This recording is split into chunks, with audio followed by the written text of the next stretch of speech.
नमस्कार दोस्तों, मैं हूं हरिप्रसाद। आप सभी का स्वागत है सौम्या लॉ स्टडी में। आज हम बात करेंगे भारतीय दंड संहिता के बहुत ही महत्वपूर्ण सिद्धांत doctrine of mains Riya. Doctrine of mains रिया क्या होता है? आपराधिक मनःस्थिति का सिद्धांत, जो कि किसी व्यक्ति को अपराध के लिए उत्तरदायी ठहराने के लिए आवश्यक होता है। साथियों, ये जो सिद्धांत है ये विधि के अध्ययन के लिए बहुत ही आवश्यक है और अपराध विधि को समझने के लिए आवश्यक है, और अपराध विधि में किस प्रकार से किसी व्यक्ति को उत्तरदायी ठहराया जा सके इसके लिए बहुत महत्वपूर्ण है। साथियों, ये लेक्चर स्टार्ट करने से पहले आपको ये बता दूं कि आप हमारा जो लेक्चर है एकांत में ध्यानपूर्वक हेडफोन लगाकर सुने, ताकि आपको हमारी बात समझ में आ सके। और अगर आपको लेक्चर स्टार्ट अच्छा लगे तो आप इसको चैनल को सब्सक्राइब करें और हमारे वीडियो को अधिक से अधिक शेयर करें, लाइक करें और सब्सक्राइब कर बेल आइकन प्रेस करें, ताकि हमारी लेटेस्ट वीडियो आपको मिलती रहे। आइए हम लेक्चर स्टार्ट करते हैं।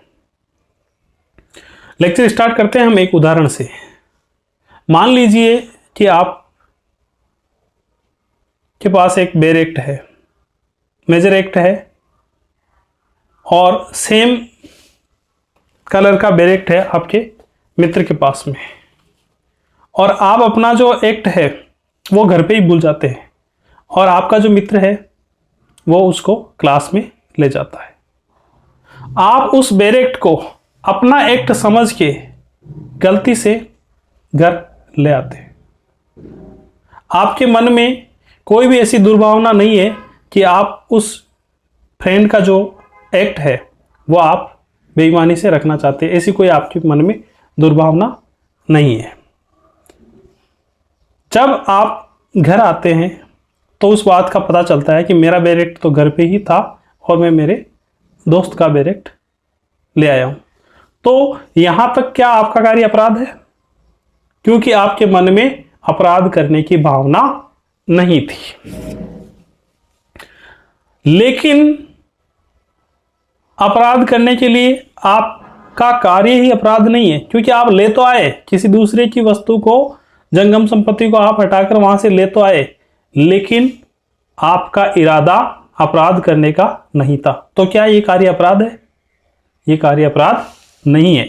लेकिन जैसे ही आप घर आए और घर आने के बाद अपना एक्ट मिल जाता है घर पे, और आपके मन में दुर्भावना आ जाती है कि मैं इस एक्ट को भी रख लेता हूं, तो जैसे ही आपके मन में दुर्भावना आई तो यह अपराध हो गया।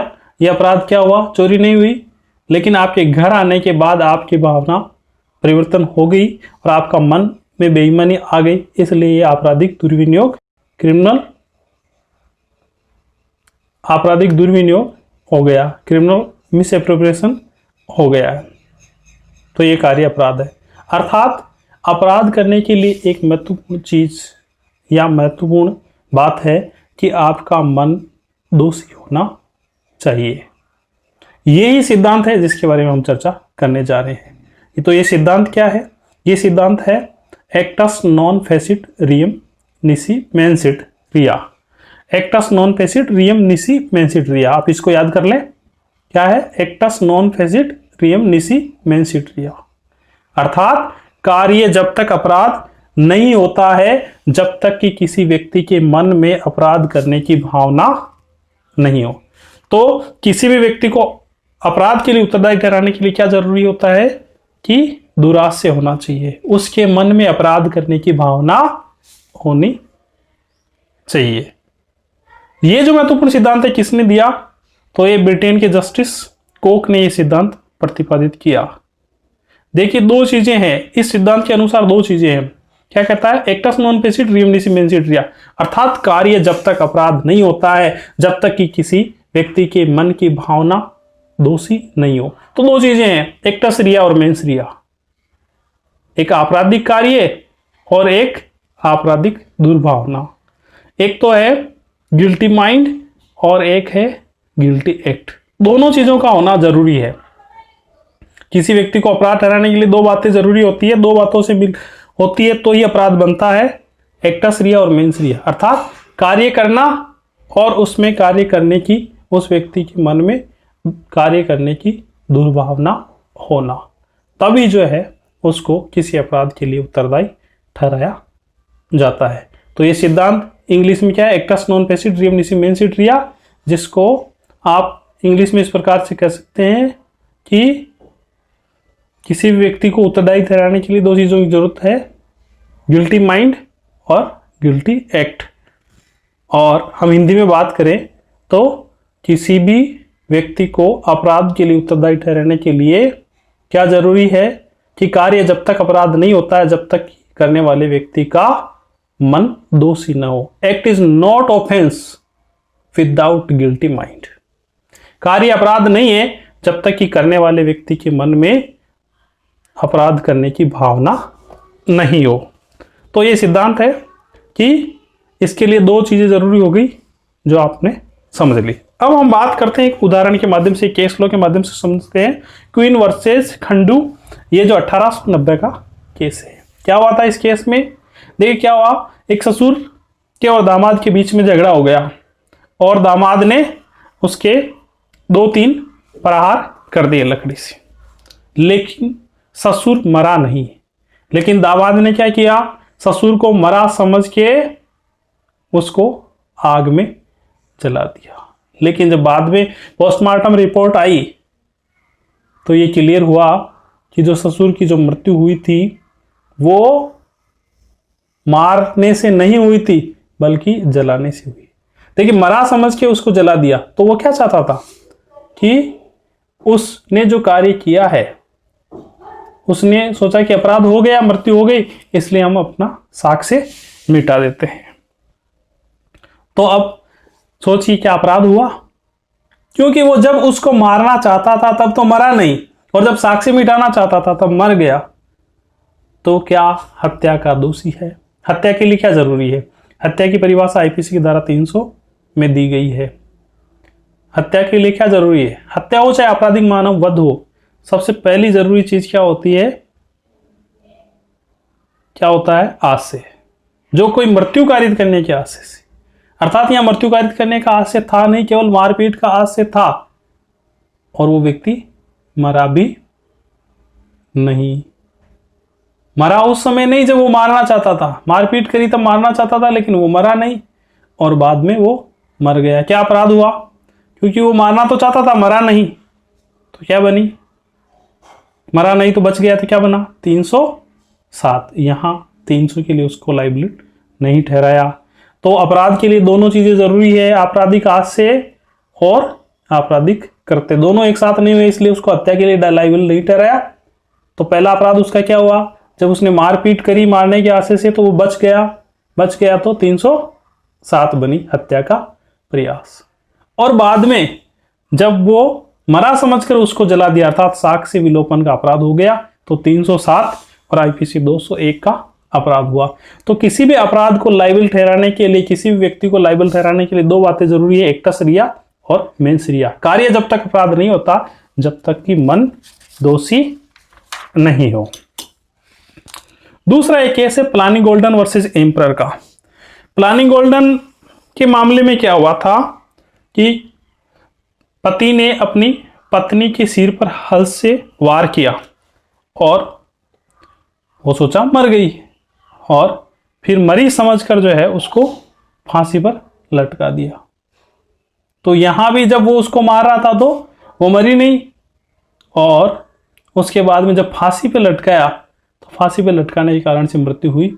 तो यहां पे भी उसका मारने का इरादा नहीं था, जब फांसी पे लटकाया उसका इरादा क्या था? साक्ष्य विलोपन का। तो यहां भी 201 में उसको लाइबल ठहराया।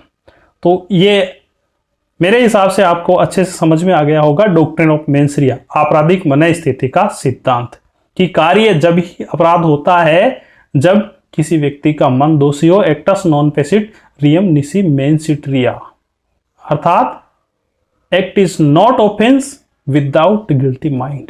There is a two things essential for any offense. First is actus rea, second is mens rea. अब अपराध के आवश्यक तत्वों की बात करते हैं। अपराध करने के लिए 4 बातें होना आवश्यक है। 4 बातें क्या क्या? नंबर 1, मानव द्वारा अपराध किया जाना चाहिए। दूसरी बात, मानव द्वारा कृत्य किया जाना चाहिए। दूसरी बात होती है मेंसरिया, आपराधिक मनस्थिति होनी चाहिए। और तीसरी बात, मनस्थिति के अनुसार कार्य किया जाना चाहिए। और चौथी बात, उस कार्य से लीगल इंजरी होनी चाहिए। तो चार बातें क्या क्या होगी? एक, मानव के द्वारा अपराध किया जाना। दूसरा, मेंसरिया, मनस्थिति। तीसरा, मेंसरिया के अनुसरण में कार्य किया जाना। और चौथा, उससे मानव या समाज को क्षति होनी चाहिए। ये चार बातें अपराध करने के लिए आवश्यक है। किसी भी व्यक्ति को अपराध के लिए लायबल ठहराने के लिए चार बातें जरूरी है। तो ये हो गए अपराध के आवश्यक तत्व है। क्या क्या हो गए? मानव, मेंसरिया और एक्टसरिया, और फिर होता है इंजरी, जो कि लीगल इंजरी है। अब बात करते हैं हम भारतीय दंड संहिता में मेंसरिया के सिद्धांत को कितनी प्रकार से उपयोग में लिया गया है। तो मेंसरिया को भारतीय दंड संहिता में 3 प्रकार से उपयोग में लिया गया। नंबर 1, पॉजिटिवली, सकारात्मक रूप से। नंबर 2, नेगेटिवली, नकारात्मक रूप से। नंबर 3, स्ट्रिक्ट लायबिलिटी के रूप में। जहां सकारात्मक रूप से लिया गया है, पहला आता है सकारात्मक रूप से। सकारात्मक रूप का मतलब होता है कि जहां जहां अपराध परिभाषित है वहां वहां मेंसरिया का सिद्धांत ऑटोमेटिकली मान लिया जाएगा। और कौन कौन से शब्द आते हैं जिसके लिए अपराध के लिए किसी व्यक्ति को लायबल ठहराने के लिए मेंसरिया कब माना जाता है? जब ये शब्द आते हैं, जैसे कि इंटेंशनली, हास्य पूर्वक, जानबूझकर, नोविंग, स्वेच्छा या वॉलंटरी, उपेक्षापूर्ण, नेग्लिजेंसी, बेईमानी से, डिसऑनेस्टली और कपटपूर्वक। ये जहां भी शब्द आएंगे परिभाषा में वहां मेंसरिया है। जहां बेईमानी है तो अपराध करने की भावना है, जहां हास्य है वहां अपराध करने की भावना है, जहां कपट की भावना है वहां अपराध करने की भावना है, वहां मेंसरिया का सिद्धांत माना जाएगा। आप कोई भी परिभाषा उठा लीजिए किसी भी अपराध की, उसमें ये शब्दों में से कोई शब्द आ जाएगा। जैसे हम बात करते हैं, एक परिभाषा ले लो 378 की, चोरी से। जो कोई व्यक्ति किसी अन्य व्यक्ति के कब्जे से बेईमानी पूर्वक हास्य से कोई जंगम संपत्ति हटाता या ले जाता है तो चोरी कहलाती है। तो यहां पे क्या आया? बेईमानी पूर्वक। आप आपराधिक मानववध की परिभाषा ले लीजिए, जो कोई व्यक्ति मृत्यु कारित करने के हास्य से, तो यहाँ हास्य जो आया वो यहाँ पे मेंसरिया है। तो जहां जहां अपराध को परिभाषित किया गया है, चाहे कोई भी अपराध की परिभाषा हो, वहां मेंसरिया का सिद्धांत सकारात्मक रूप से लागू होता है। दूसरा होता है नेगेटिव रूप से, नकारात्मक रूप से। नकारात्मक रूप में मतलब होता है, एक अध्याय है वो है चैप्टर 4। चैप्टर 4 क्या है? जनरल एक्सेप्शन, सामान्य आशय। सामान्य आशय का मतलब वहां पे मेंसरिया नहीं होता है। आईपीसी में किसी भी व्यक्ति को अपराध से बचाव लेने के लिए, डिफेंस करने के लिए एक अध्याय है, अध्याय 4, वहां पे मेंसरिया नहीं होता है। अगर कोई व्यक्ति अपनी सेल्फ डिफेंस में काम करता है, प्राइवेट डिफेंस में काम करता है, वहां आपराधिक मनस्थिति नहीं होती, उसकी ये बचाव है। इसके अलावा आपके जो है कोई व्यक्ति अपने विधिपूर्ण कार्य में कोई भूल कर देता है तो वहां भी उसका मान मेंसरिया नहीं होता है। तो ये चैप्टर 4 है जो कि सेक्शन 76 से लेके 106 तक है आईपीसी में। सामान्य अपवाद, वहां पे मेंसरिया का सिद्धांत नहीं होता है, इसके लिए उस व्यक्ति को आपराधिक मनस्थिति नहीं होती, इसके लिए लायबल नहीं ठहराया जा सकता है। तो ये हो गया नकारात्मक रूप से। फिर आता है स्ट्रिक्ट लायबिलिटी। अब देखिए यहाँ पे कुछ आईपीसी में कुछ ऐसे अपराध है जिसमें मेंसरिया की डिफेंस नहीं ले सकते कि आप मन करने की भावना थी नहीं थी, आप में अपराध करने की भावना थी या नहीं थी, इस बात का कोई महत्व नहीं है। अर्थात वहां पे एक्ट सफिशिएंट है। आपने एक सिद्धांत सुना होगा कि द थिंग्स स्पीक इटसेल्फ, घटनाएं स्वयं प्रमाण है, घटना घटित होना ही प्रमाण है। वहां पे आप मेंसरिया का सिद्धांत लागू नहीं होगा।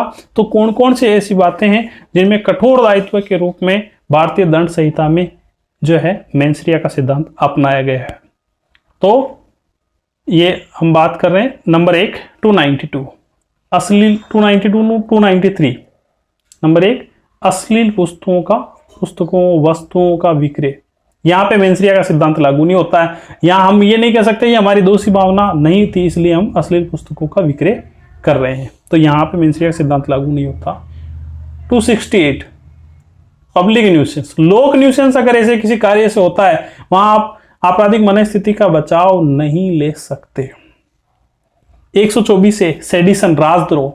अगर कोई व्यक्ति अपने कथन या अपने हाव भाव से या अपने कथनों से जो है राज्य के विरुद्ध दुर्भावनाएं उत्पन्न करता है या शब्दों द्वारा या संकेतों द्वारा या दृश्य रूपेण द्वारा अपने स्टेट के प्रति घृणा उत्पन्न करता है, भारत के प्रति घृणा उत्पन्न करता है, तो उस व्यक्ति को मेंस rea का डिफेंस नहीं मिलेगा कि मेरी अपराध करने की भावना नहीं थी।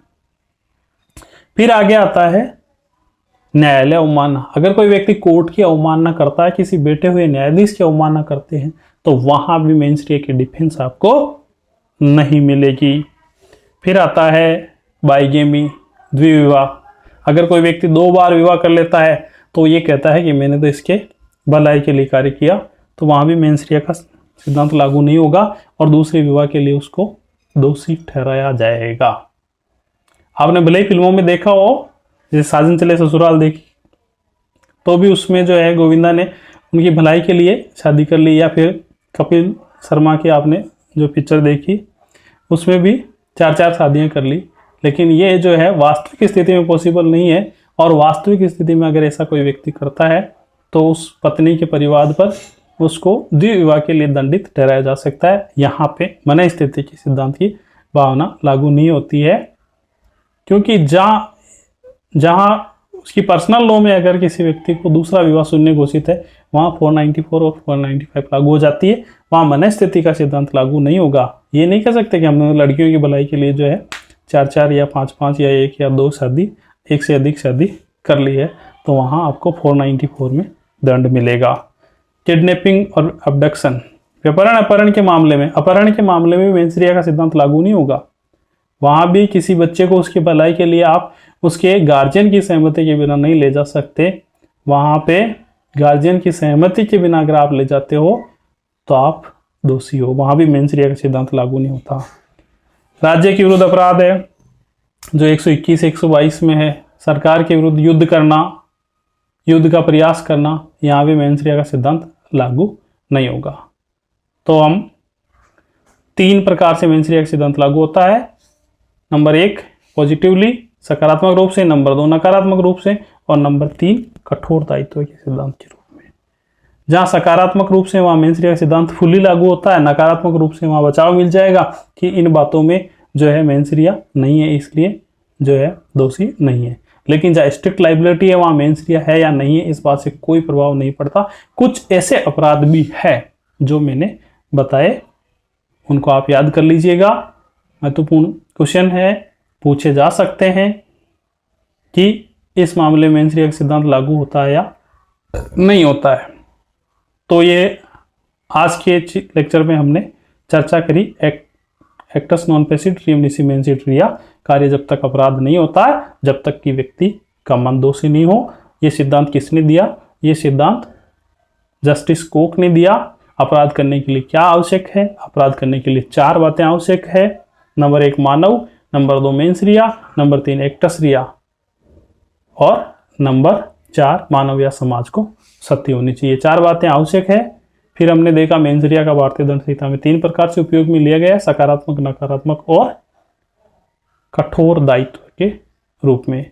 तो ये आज का हमारा जो ब्रीफ लेक्चर है आपको समझ में आया होगा, और अगर आपको अच्छा लगे तो इसे शेयर करें, लाइक करें, सब्सक्राइब करें, और सब्सक्राइब करने के बाद बेल आइकन को प्रेस करें ताकि हमारे नोटिफिकेशन आपको लगातार प्राप्त होती रहे। और कमेंट करके ये ज़रूर बताएं कि हमारा जो ब्रीफ लेक्चर आपको कैसा लगा। धन्यवाद।